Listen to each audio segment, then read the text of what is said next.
Module 11, Understanding Business Models. Business models, I think, are one of those things in investing and company valuation that everyone talks about, but no one really understands or does serious work on. But if you want to be a great investor, you have to absolutely focus on the business model when researching a company. It is of utmost importance to the current value of the company, but also important for its future. Let's begin. We will talk about the spectrum of business models before moving on to explaining linear and non-linear business models. We will talk about how to arbitrage between how a market understands a business model and how it really is before finishing off with traps and reversals. So first of all, you have to understand that business models lie on a spectrum. You can't say it's linear or non-linear. You can't say it's capital intensive or non-capital intensive. Again, this is also fluid and a non-rigid, a non-technical categorization. That's how reality is. Trying to box things and put them in a perfect matrix does not work. On the left hand of the spectrum, we have the linear business model. So think traditional business model, airlines, shipping, traditional retail.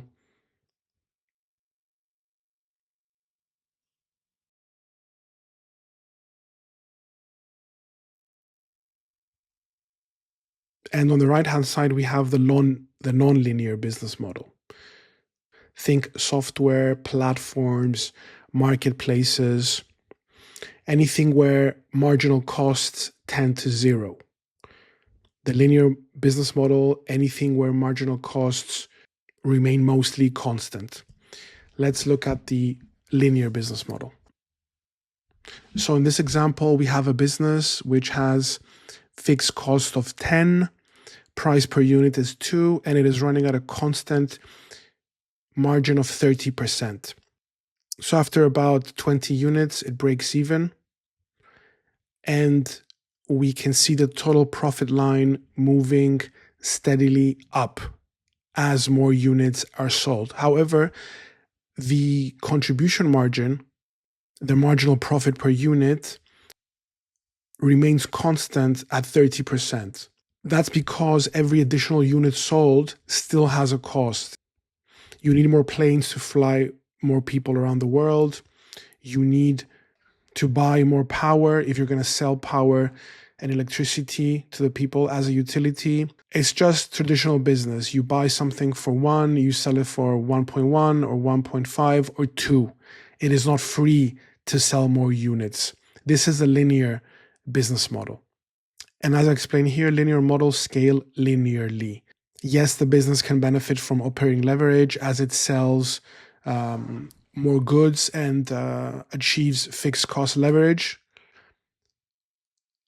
but you won't see anything explosive here.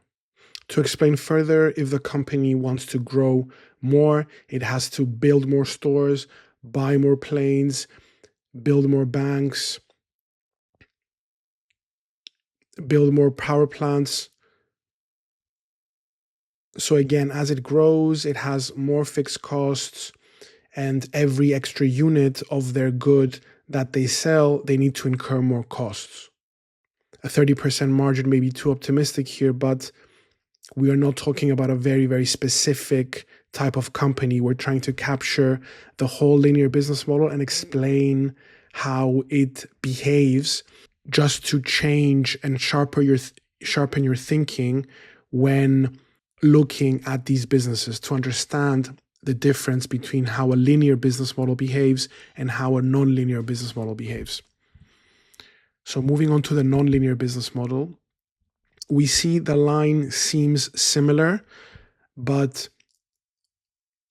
it is much, much steeper. So non-linear models scale non-linearly. What does this mean? Again, this is not a very technical